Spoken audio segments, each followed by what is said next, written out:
Bismillahirrahmanirrahim. Assalamualaikum warahmatullahi wabarakatuh.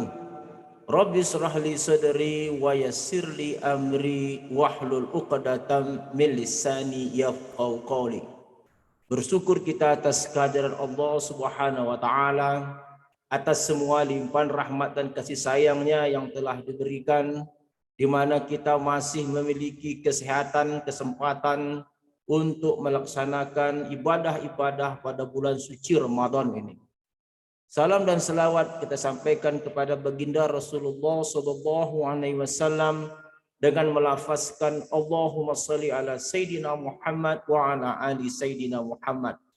Semoga yang telah dilakukan oleh baginda Rasulullah sallallahu alaihi wasallam maupun yang telah disampaikan oleh baginda Rasulullah sallallahu alaihi wasallam yang dikumpulkan oleh para ulama-ulama dalam hadis-hadis sahih dapat menjadikan motivasi bagi kita untuk menjadi lebih baik dan lebih baik lagi daripada waktu-waktu sebelumnya.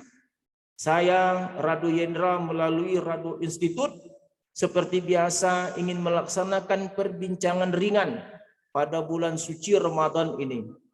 Adapun topik yang kita akan ambil pada kesempatan kali ini adalah mengenai sholat dapat mencegah perbuatan keji dan mungkar. Kita tahu bahwa sholat merupakan suatu ibadah yang sangat luar biasa, yang satu-satunya dijemput langsung oleh baginda Rasulullah Sallallahu Alaihi Wasallam, yang kita kenal melalui suatu peristiwa Isra dan Mi'raj. Kita ketahui bahwa peristiwa ini begitu luar biasanya, yang banyak orang-orang yang non-muslim jauh di sana yang ragu akan kebenaran kisah Isra dan Mi'raj ini. Kisah Isra Mi'raj menandakan bahwa sholat merupakan suatu ibadah umat Islam yang sangat luar biasa, yang langsung disampaikan, diberikan oleh Allah Subhanahu wa taala melalui baginda Rasulullah sallallahu alaihi wasallam. Memang kalau kita lihat dari luar biasanya perintah salat ini, sangat wajar sekali bahwa salat ini dapat mencegah dari perbuatan keji dan mungkar. Perintah salat yang diberikan kepada Rasulullah sallallahu alaihi wasallam menjadikan suatu tata cara baginda Rasulullah sallallahu alaihi wasallam mendidik para sahabat sehingga sahabat-sahabat menjadi orang-orang yang super mulia. Dengan perintah salat yang diberikan oleh Allah, Rasulullah sallallahu alaihi wasallam bersama sahabat menjadi orang-orang yang sangat super mulia. Bahkan kita tahu bahwa saking mulianya para sahabat ini, belum lagi hari kiamat akan datang, ada beberapa sahabat yang telah dijamin masuk surga oleh Allah Subhanahu wa taala. Subhanallah. Perintah salat yang sangat luar biasa, yang menggembleng para sahabat menjadi orang-orang yang sangat mulia. Seperti yang kita sampaikan tadi bahwa begitu mulianya dengan salat tadi para sahabat, Allah berikan informasi yang jelas kepada beberapa sahabat akan dimasukkan oleh surga oleh Allah Subhanahu wa taala. Subhanallah. Dengan salat ini baginda Rasulullah sallallahu alaihi wasallam telah berhasil merubah dari suatu perangai jahiliyah kepada perangai yang sangat mulia. Tetapi permasalahannya pada waktu saat ini, kenapa banyak orang salat di luar sana tetapi masih melaksanakan perangai-perangai seperti orang jahiliyah dulu? Dia masih sholat, tapi dia masih korupsi. Dia masih sholat, tetapi dia masih suka mencuri. Dia sholat, tetapi dia masih suka berzina.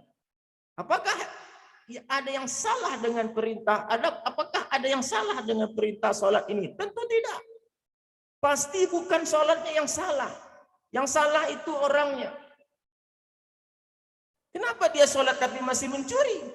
Kenapa dia sholat masih berzina?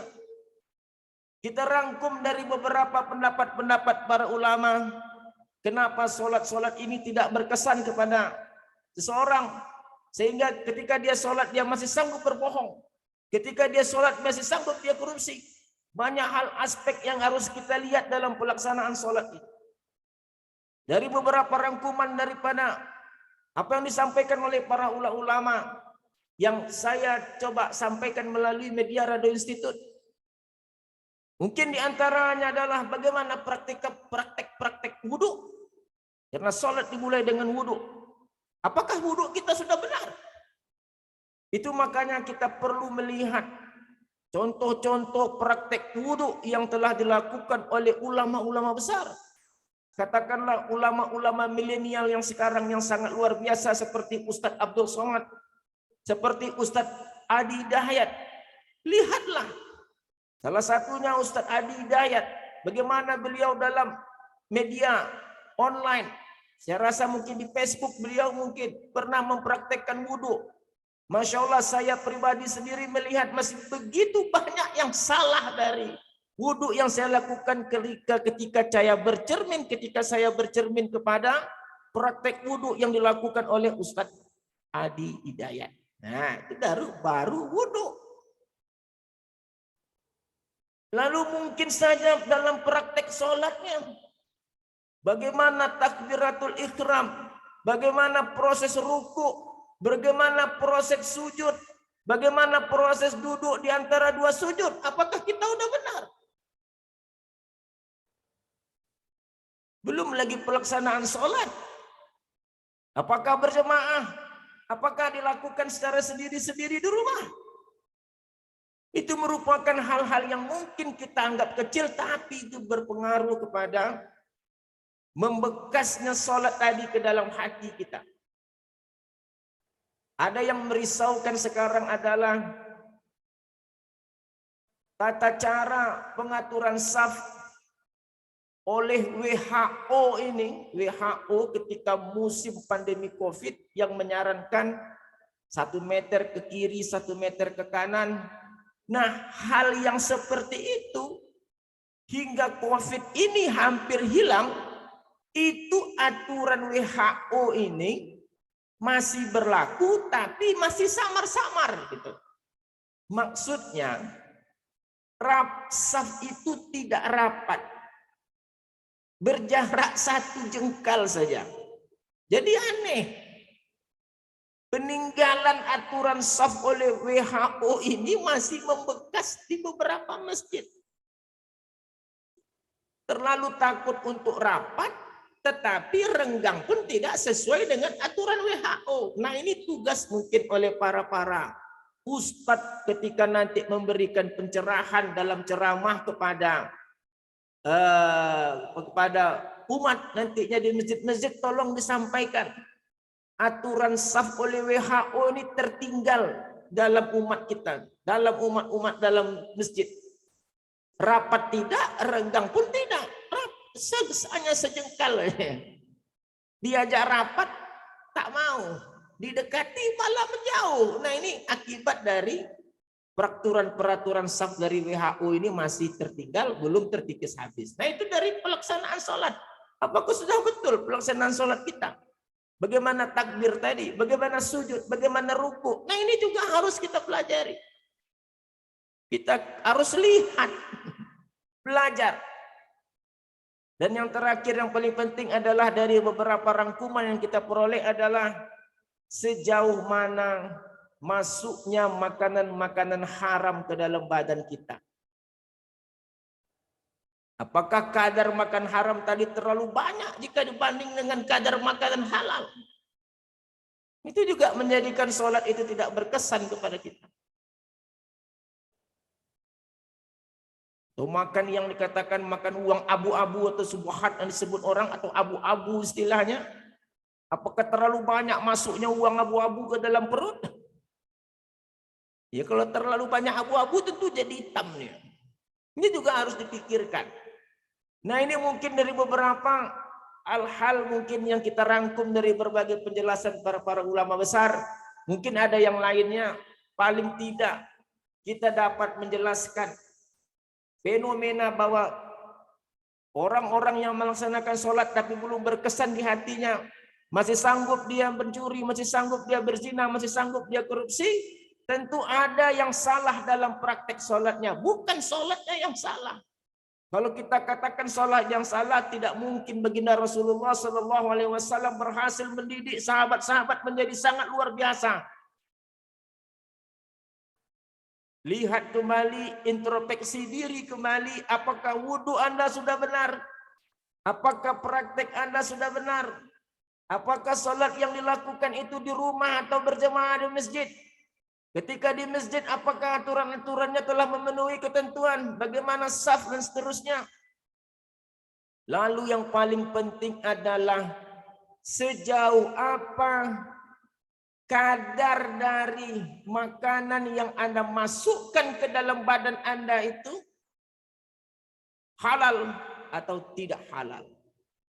Semakin banyak kadar yang tidak halal ataupun abu-abu yang kita sebutkan tadi, maka akan menjadikan sholat tadi tidak akan berkesan kepada diri Anda. Maka perhatikan makanan dan seterusnya.